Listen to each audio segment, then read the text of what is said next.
I'm a trained actor, and I've been making content for a few years now, and I still feel like I suck sometimes.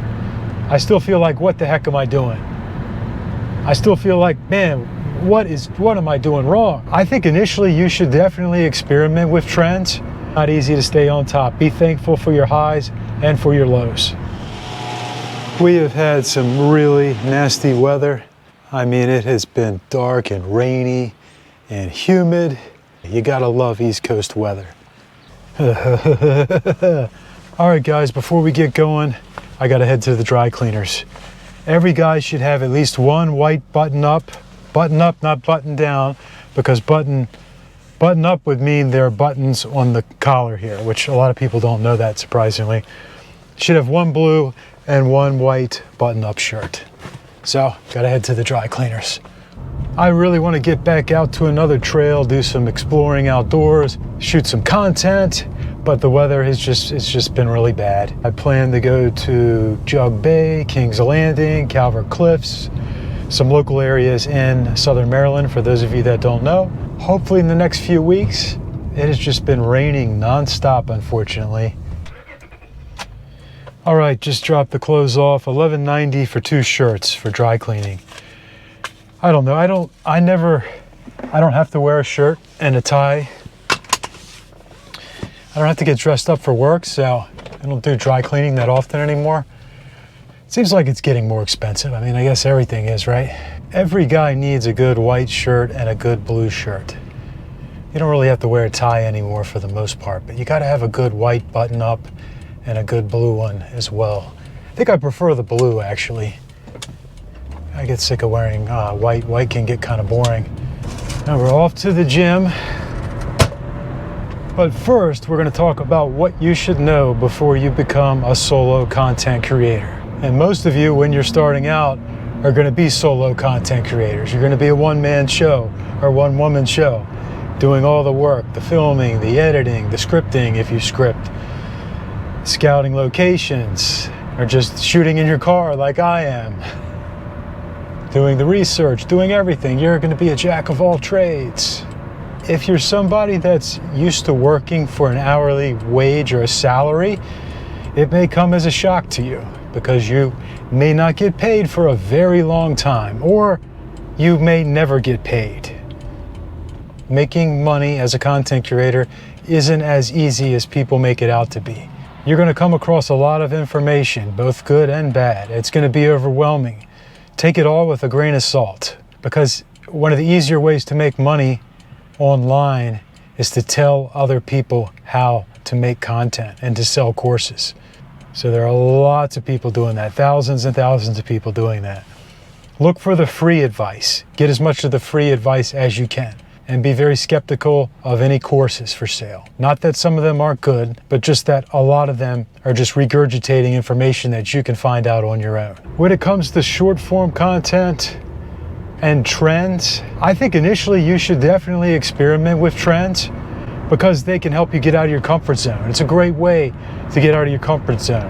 Whether it's just lip syncing or dancing or talking to the camera, throwing some text on screen, whatever it is, it may be a way for you to get out of your comfort zone or just to get comfortable being on camera. You gotta learn to get comfortable and be comfortable with yourself. It's a lot of work, and even if it's something you love, it will become work, become hard work, take up a lot of your time. You're gonna run into a brick wall, you're gonna hit a rut, things are not gonna go as planned. Sometimes it's gonna be miserable. Over the weekend, I was just not feeling it, man. I just did not feel like making any content at all. I've just made thousands and thousands of videos, if you include all the short form content and the YouTube long form stuff. For those of you that don't know, I also run an automotive channel, which is probably the bulk of my content. I'm just a small creator. I don't have a big following, but I've been doing this for a while. I've had fun with it. I've made a little bit of money doing it, and I wanted to fill you guys in on what I do and how things are going for me. Nobody cares about you and your content.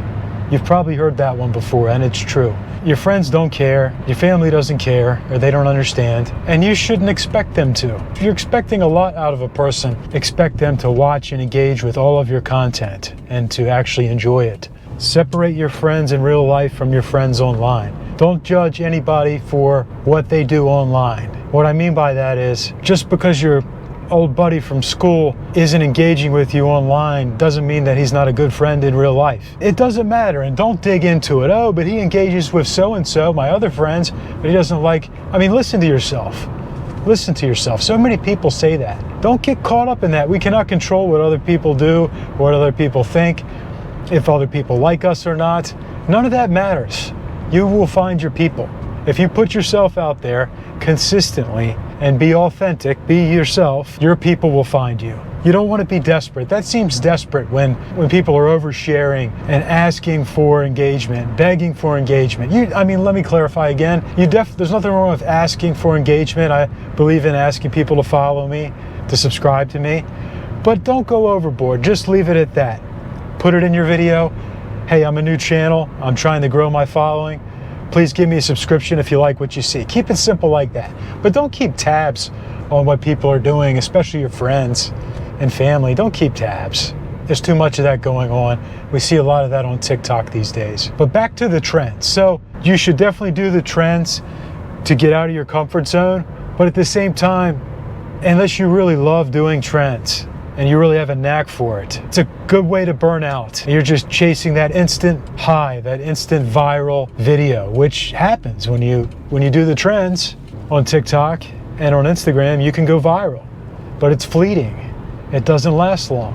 And then you're chasing the next high, and it may take you a long, long time to get back. I remember the first time I broke 1 million views on TikTok, and it was great, man.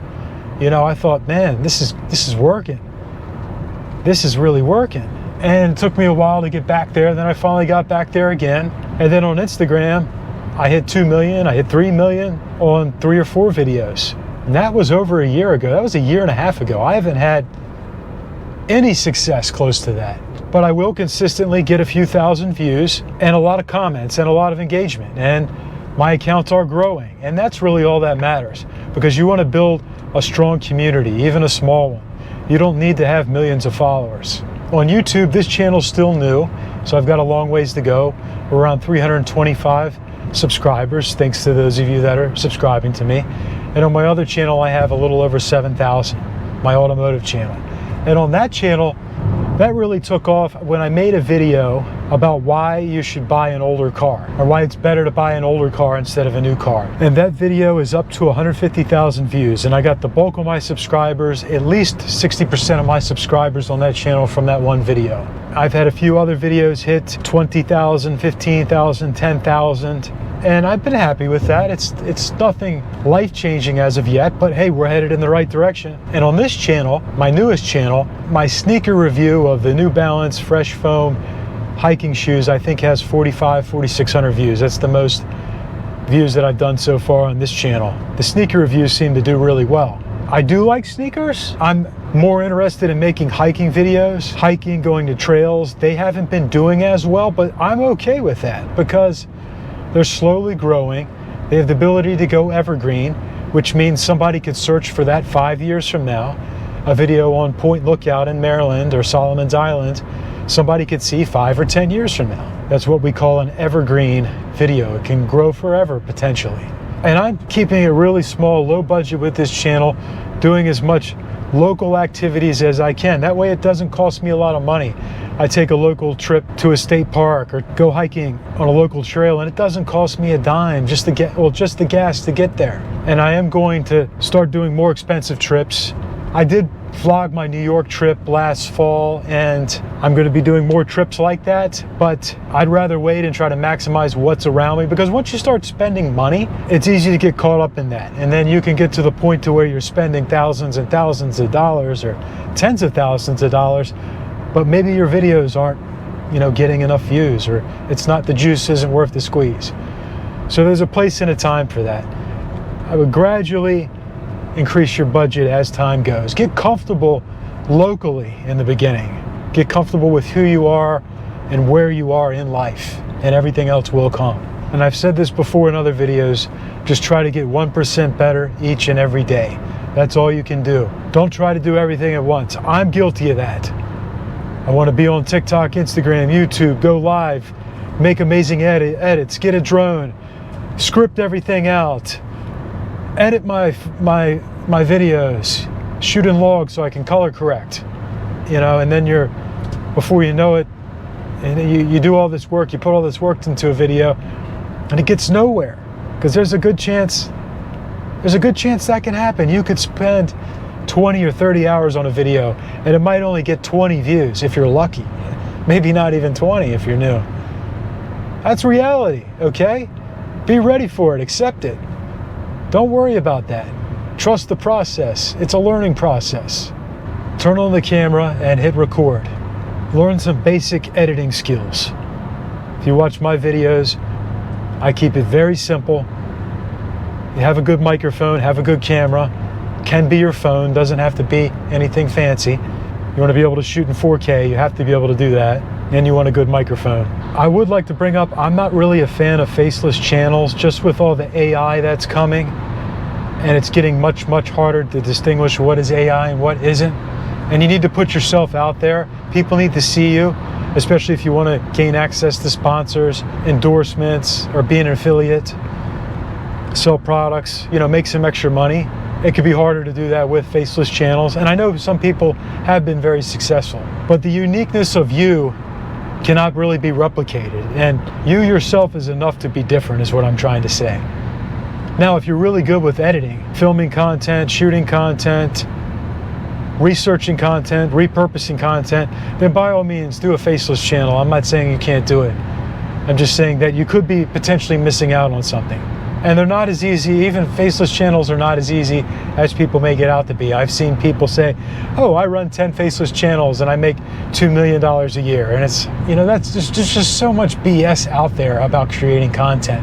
And people are lying because they know that if they say I run 10 faceless channels, I work 2 hours a week, and I make 500 grand a year, that everybody's gonna watch that video and people are gonna buy the course, even if the course is just snake oil. Sad but true, man. This is a lot harder than it looks. Be prepared for that.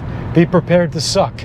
I'm a trained actor, and I've been making content for a few years now, and I still feel like I suck sometimes. I still feel like, what the heck am I doing? I still feel like, man, what am I doing wrong? But I don't let that get to me. I step out of that and I move on and I find something else. I have other things going on in my life. And a big reason why I started this second channel was because I often burn out with the automotive content. And for me, going for a hike, getting out of nature, it just really puts me in a good mood, helps me to relax.